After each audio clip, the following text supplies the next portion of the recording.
চোখেরই পলকে আপা খাইয়া গেলেন এখন আবার বলছে আসবো হঠাৎ করে চোখেরই পলকে আপা খাইয়া গেলেন এখন আবার বলছে আসবো হঠাৎ করে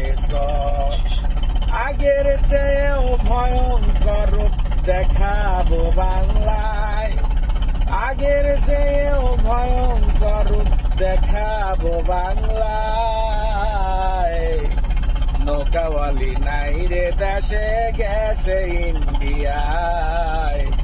নৌকাওয়ালি নাই রে দেশে গেছে ইন্ডিয়ায় নৌকাওয়ালি নাই রে দেশে গেছে ইন্ডিয়ায় নৌকাওয়ালি নাই